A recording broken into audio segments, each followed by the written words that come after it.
권 팀장님 어서 오세요. 오십시오. 네, 안녕하세요. 3프로TV 권순우 취재팀장입니다. 네, 반갑습니다. 반갑습니다. 우리 금요일날 주가가 너무 많이 빠져가지고 네. 아 맞아요. 그날 진짜 충격이 충격. 정말 충격적일 정도로 많이 빠졌습니다. 저희 장중에 한 7%가 넘게 빠졌죠. 저희가 그 보통 금요일날 2시에 압권에서 라이브를 하거든요. 네. 근데 라이브를 하는데 도저히 할 수가 없을 정도로 시청자분들이 너네 지금 뭐 하고 있는 거냐? 야 장이 이렇게 빠지는데 뭐 네. 도대체 뭐 딴소리를 하고 있냐 그래가지고 아니 뭐 빠질 때 됐으니까 빠진 거 아니냐 뭐 지금 특별한 이슈가 있는 것 같진 않다 뭐 네. 그런 얘기들을 하고 있었는데 이게 다들 그 생각들은 하고 있는 것 같아요. 특별한 이슈가 없이 빠지고 있다라는 거는 생각들은 하는데 이게 너무 빠지니까 좀 무서움이 좀 있는 것 같습니다. 이거 뭐 우리만 빠지지 않을 거라고 생각은 했었는데 다우존스도 1.07% 하락했고요. 나스닥도 1.54% 하락했고 S&P 500도 1.24% 하락했습니다.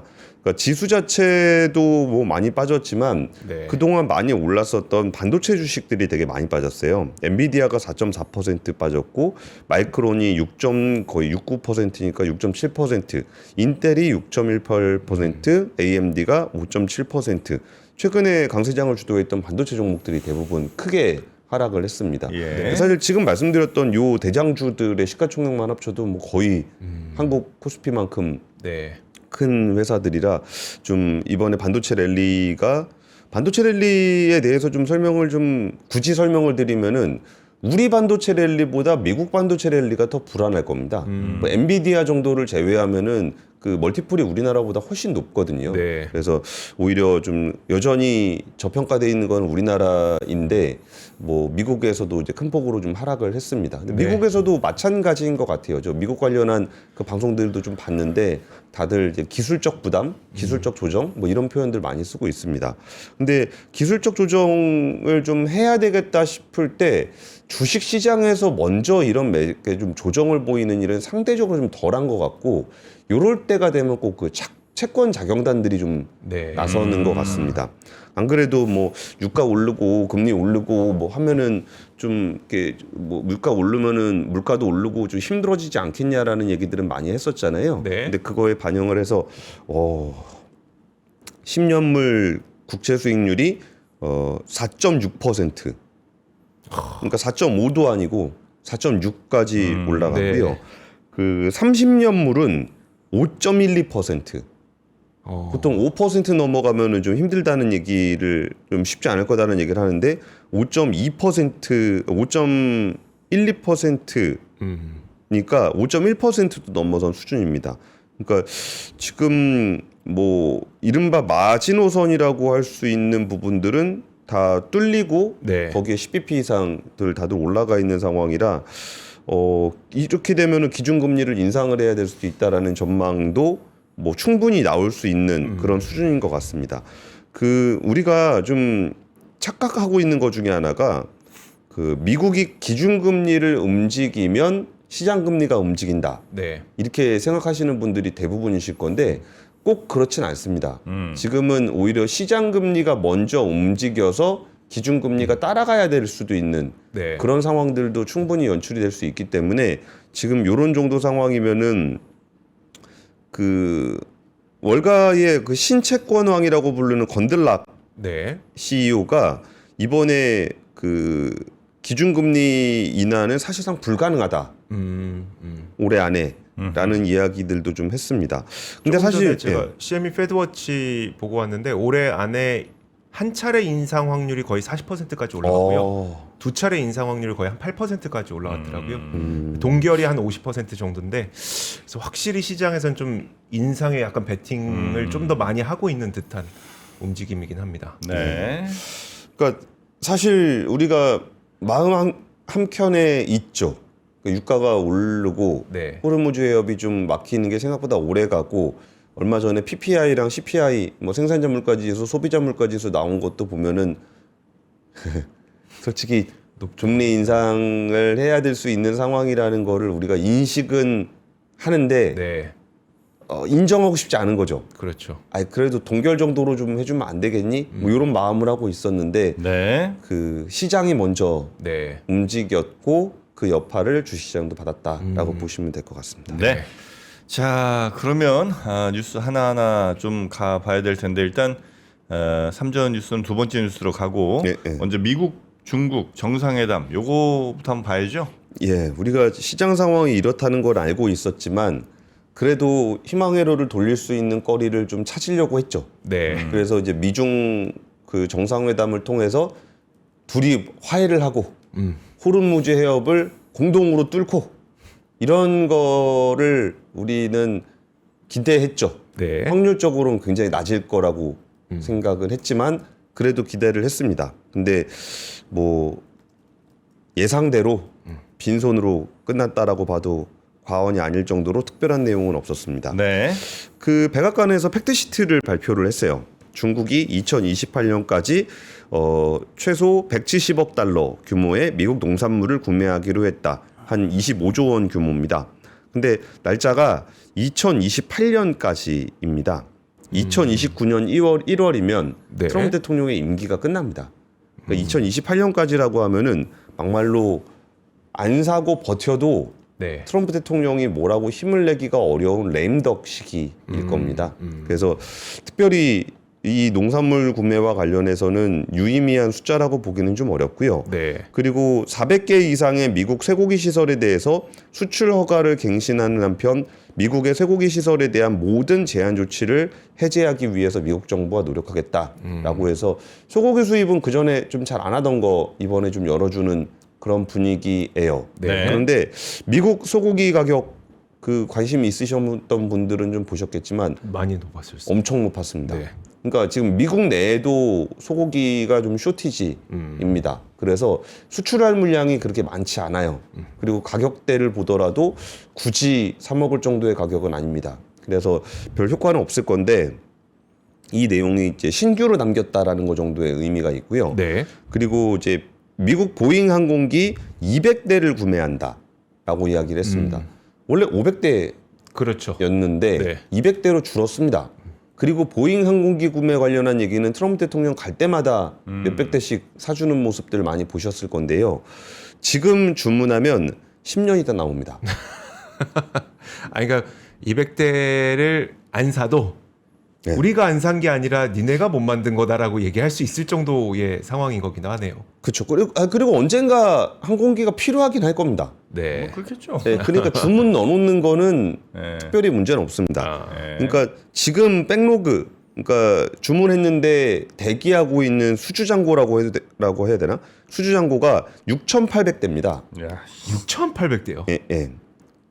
4월 말 기준으로. 네. 그러니까 지금 주문을 하는 게 큰 의미가 없습니다. 그러네요. 그러니까 어차피 뭐 10년 있다 나오는 건데 그러면 보잉에서 그렇게 많이 밀려 있으면 뭐 에어버스에다가 주문을 하면 어떨까? 네. 보잉에 대해서 이렇게 트럼프 대통령이 목을 매는 이유는 보잉이 얼마 전에 안전사고 문제가 계속적으로 발생을 해가지고 주문을 잘 안 합니다. 그러니까 트럼프 대통령이 가서 세일즈를 좀 해주고 있는 건데 그러면 에어버스는 그러면 상대적으로 더 인기가 좋을 거 아니에요. 여기는 지금 4월 말 기준 백로그가 9,000대입니다. 그러니까 지금 각국 정부는 트럼프 대통령을 비롯해서 뭐 광 팔아주는 입장에서 비행기 주문하는 거는 그렇게 어려운 일은 아닙니다. 네. 그런데 500대 한다 그랬다가 200대를 또 하는 것도 좀 마음 한켠에 좀 찝찝한 그런 게 좀 있고요. 그리고 또 뭐가 있을라나? 근데 그 170억 달러의 농산물이라고 하는 거 있잖아요. 예, 예. 이것도 상당히 적은 거 아니에요?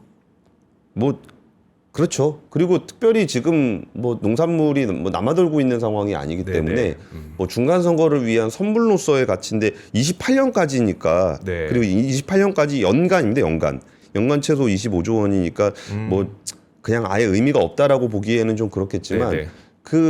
이거는 중국에서도 필요해요. 대두라든지 뭐 이런 것들 그 사료를 그렇죠. 좀 사야 되기 때문에 이런 거는 그냥 뭐 예상했던 정도 나왔다라고 보시면 될 것 같고 오히려 좀 기대했던 히토류 같은 경우는 그냥 뭐 통제를 뭐 완화 그냥 표현 그대로 적시하면은 공급망 부족과 관련해 중국이 미국의 우려를 다루겠다.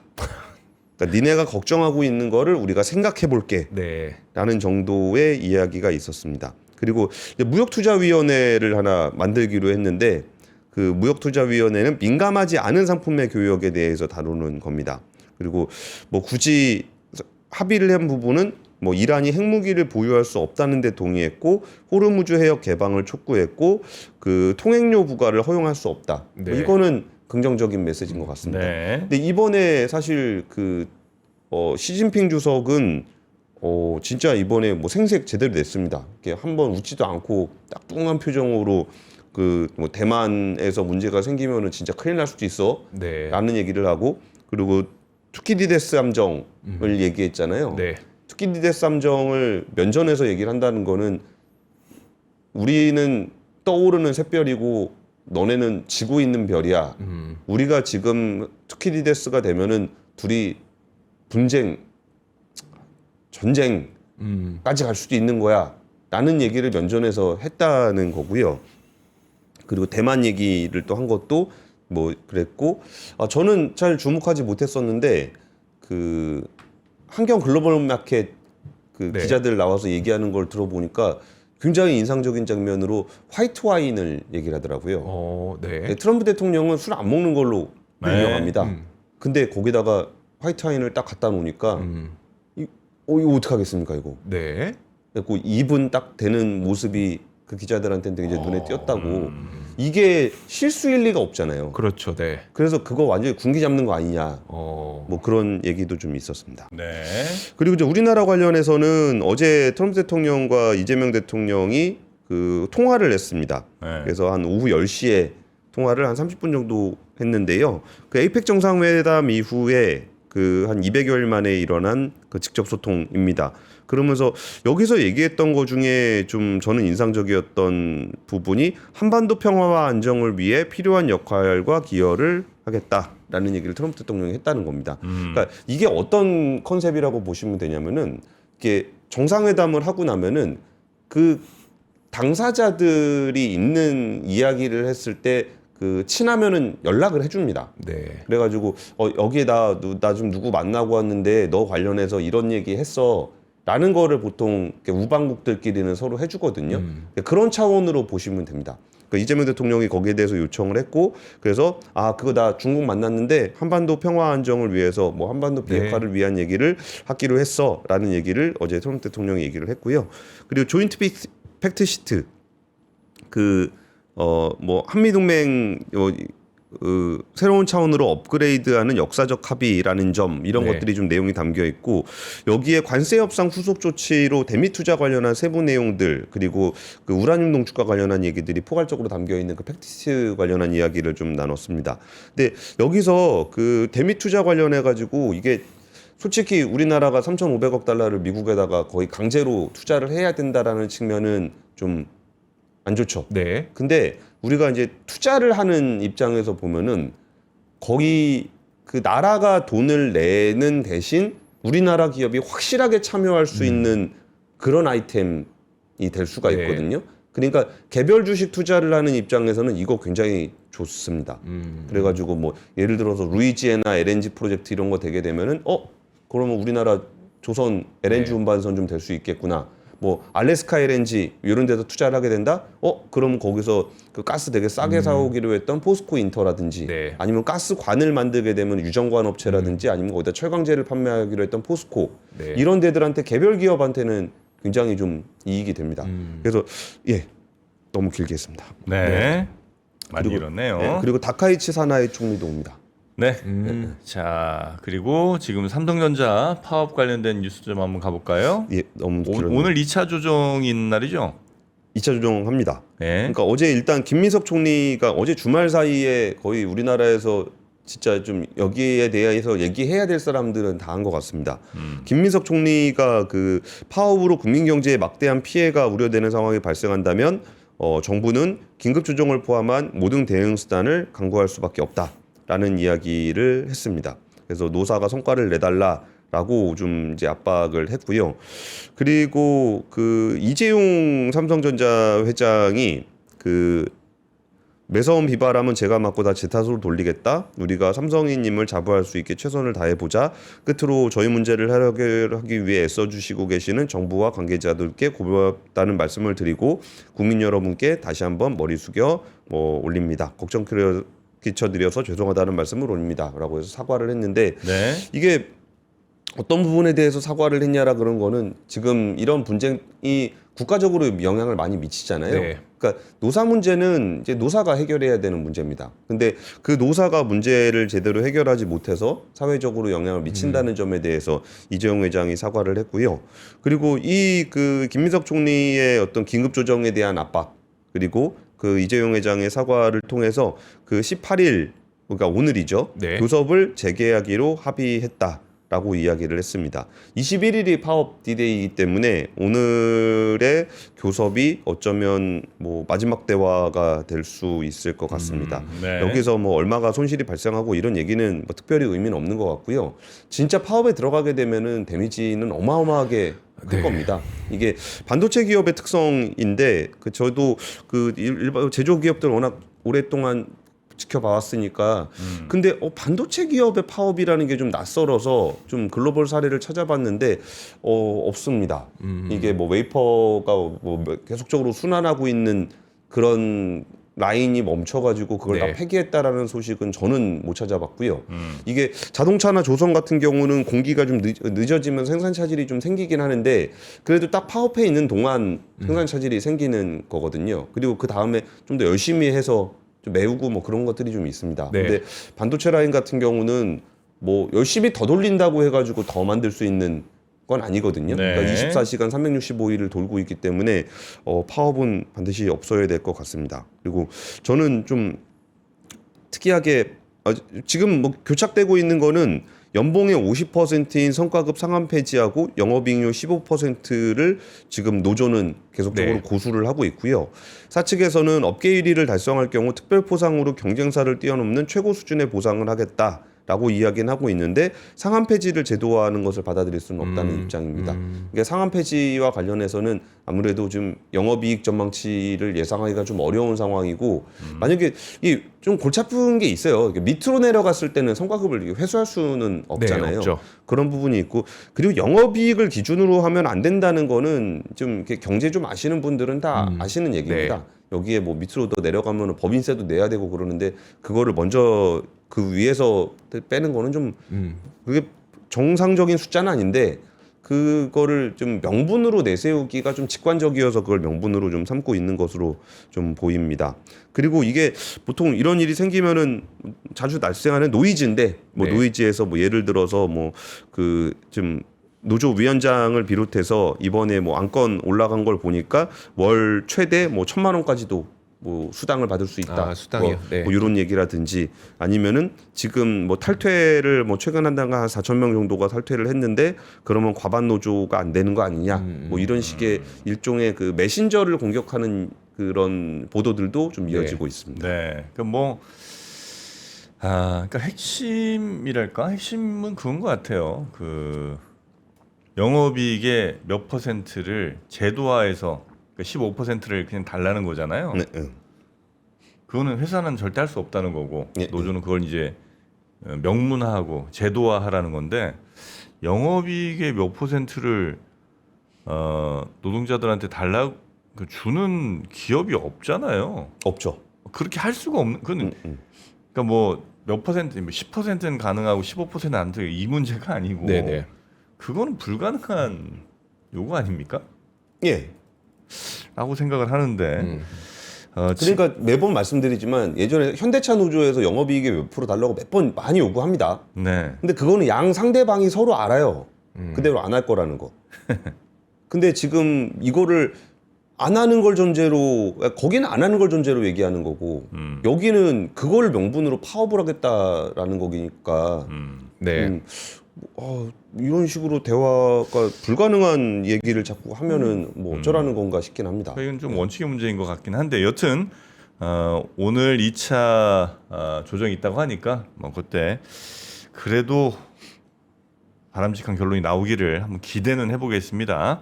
지금 뭐 노조 부위원장의 뭐 이런 좀 굉장히 극단적인 발언들도 좀 있던데. 아 그래요? 저는 그건 못 봤는데. 아 그래요? 뭐 회사를 뭐 망하게 하겠다는 등등의 이런 얘기들이 또 뉴스에 나와갖고 감정적으로 자꾸 흘러가는 것 같긴 하더라고요. 네. 아 저기군요. 긴급 조정에 굴하지 않겠다. 아, 네.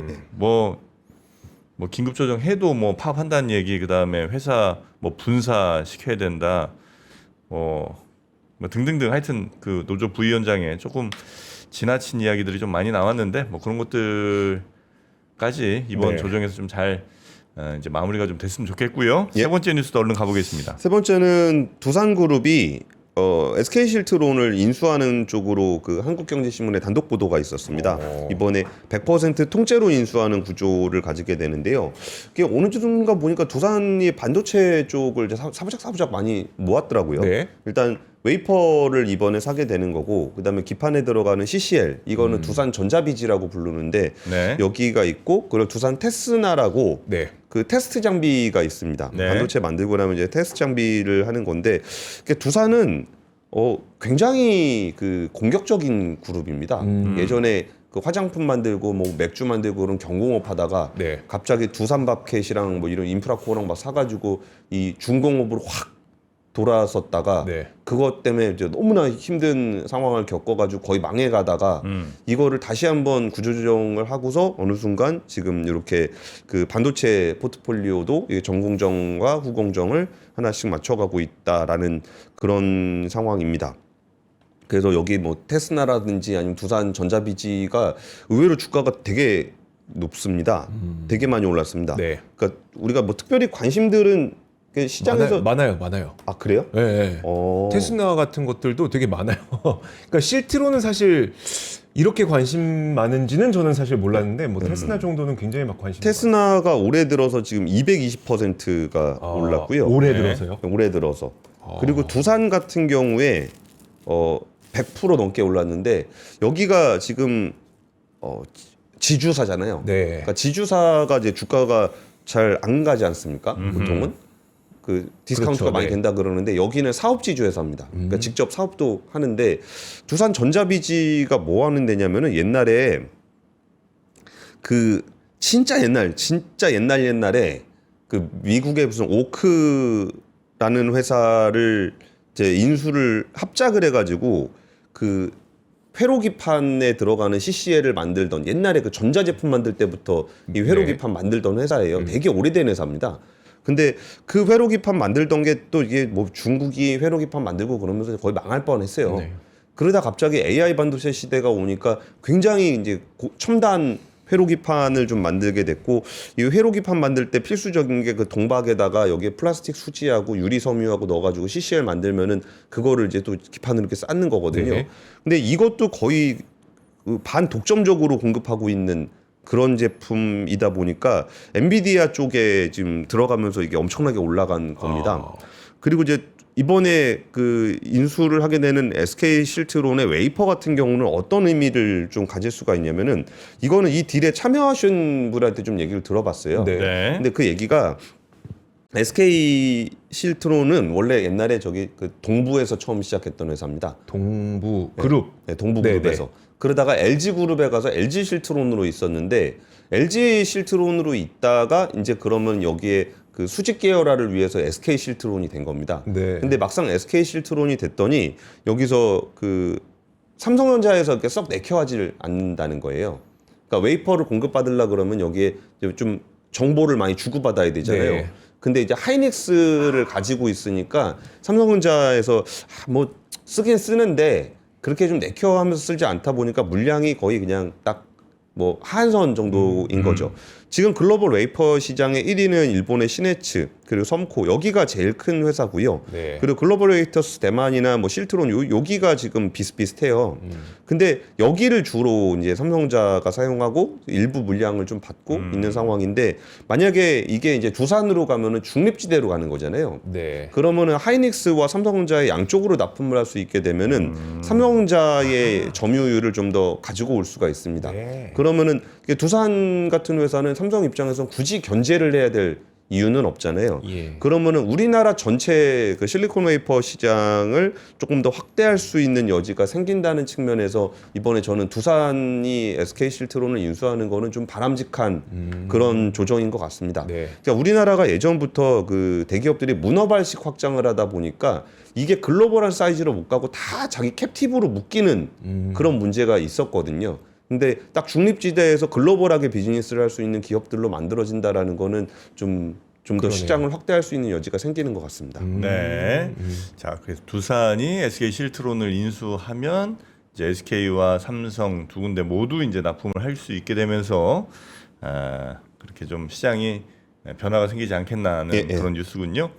알겠습니다. 근데 거의 시작부터 지금까지 채팅창 제가 쭉 보고 있는데 네. 와, 어때요? 삼성전자 파업 관련된 이슈가 거의 뭐 95% 이상 다른 이슈에는 관심이 크게 없으시고 워낙 이제 사실 삼성 주주분들도 많으시기도 하고 네. 또 이 성과급 문제에 대한 생각들도 워낙 이제 또 갈리시다 보니까 굉장히 그쪽 이야기들이 좀 많은데 하여튼 여러분의 뭐 의견들 많이 좀 올려주시면서 다양한 결국 이런 거 한번 이슈가 되긴 돼야 될 것 같아요. 그렇죠. 그래서 네. 우리 사회에서 한번 공론 한번 되고 그리고 해결이 좀 돼야 되지 않을까 예. 싶습니다. 앞으로 우리나라에서 돈 많이 벌 기업들 많아 보이거든요.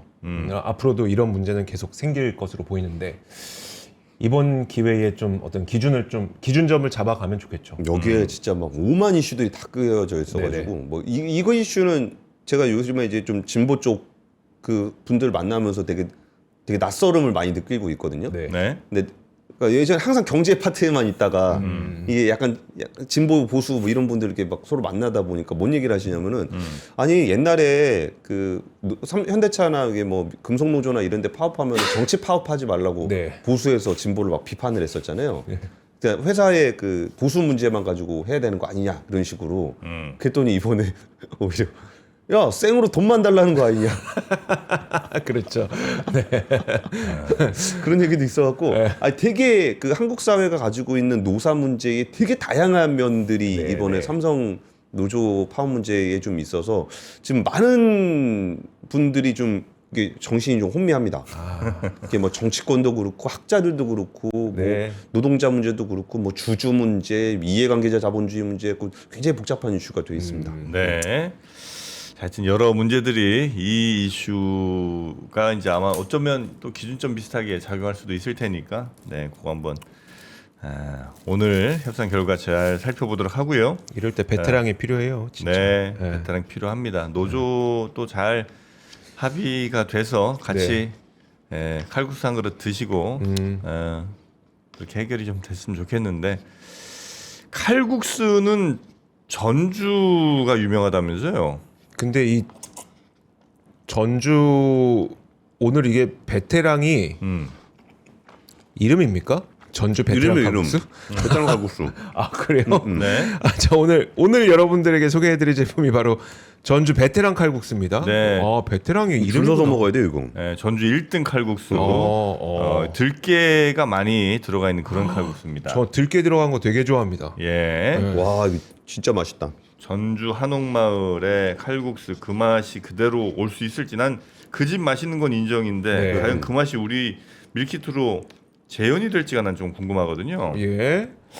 일단 그 전주까지는 못 가죠 우리 뭐 가기 어렵고 그 맛을 집에서 느끼고 싶으신 분들은 바로 오늘의 이 전주 베테랑 칼국수. 그만 와, 나네. 근데 정프로님이 이 정도 드신 거는 이건 최고입니다. 이렇게 드시진 않는데 보통 멘트도 해야 되고 해서 저도 한번 맛을 보도록 하겠습니다. 네네네네. 요게 이제 대전에는 그 신도 칼국수라고 있어요. 네. 들깨 많이 들어간 대전역 앞에 있죠. 굉장히 유명한 집인데 고집 느낌 많이 나고요. 전주 들깨 됐습니다. 네, 요거는 근데 어떻게 면이 이렇게 하나도 안 불고 나는 그 드라마 같은 데 보면 라면이나 뭐 국수 먹을 때 어쨌든 미리 준비해 놓고 막 배우들이 먹을 거 아니에요. 그럼 팅팅 불어 있을 거 아니야. 그것도 이렇게 맛있게 먹는 거 보면 난 참 배우들 대단하다 생각하는데 와, 이건 어떻게 이렇게 면이 이렇게 안 부러웠네. 면도 안 불고 저도 이게 뭔가 머릿속에서 내 추억 속에서 있었던 어떤 맛이 또 생각이 나요. 그런 것들이 한번 딱 기억 나고 나면은 그때부터 매일 사 먹거든요. 저 이거 좀 많이 사 먹을 것 같은데. 근데 저는 이게 베테랑 가수 전주에서 먹어봤는데 맛있어요. 네. 맛있는데 와 내가 칼국수 한 그릇 먹겠다고 그렇게 줄을 오래 서야 되나 이것 때문에 조금 이게 현타가 오긴 합니다. 네. 근데 네. 이 지금 여기다가 주문하면은 줄 안 서도 되죠. 막 보잉처럼 10년 있다 주고 뭐 그런 거 아니죠. 요거는 그렇죠. 예. 바로 주문하시면 다음날, 다다음 날이면 들어오니까 네, 베트남 칼국수 집에서 요건 무조건 한번 드셔보시면 되겠습니다. 마지막에 밥 말아 먹어야죠. 밥도 말아 드시고요. 네, 요 김가루까지 다 들어있으니까 들깨가루. 네. 네, 댁에서 이제 맛있게 드시면 되겠습니다. 맛있게 먹으면 이제 또 칼국수는 땀 좀 나죠. 네. 땀 나면 또 샤워 한번 해야죠. 네. 샤워할 때 머리 한번 감아야죠. 감아야죠. 네, 머리 감을 때는 댕기머리가 준비가 돼 있습니다. 그렇죠. 네, 댕기머리 샴푸. 댕기머리 샴푸는 워낙 뭐 유명한 우리나라 최초의 그 한방 샴푸. 네. 그 문을 연 브랜드 아니겠습니까? 그래요? 맨 처음에 댕기머리 이름 나왔을 때 되게 이상했다고. 네. 그때만 해도 막 샴푸 이름 다 외국 이름, 영어 이름인데 댕기머리. 그랬는데 이제는 하나의 그 브랜드가 됐죠, 완전히. 그렇죠, 네. 댕기머리 샴푸. 요게 이제 세 가지가 있습니다. 하수오, 구절초. 구절초, 네, 네. 이렇게 있고요.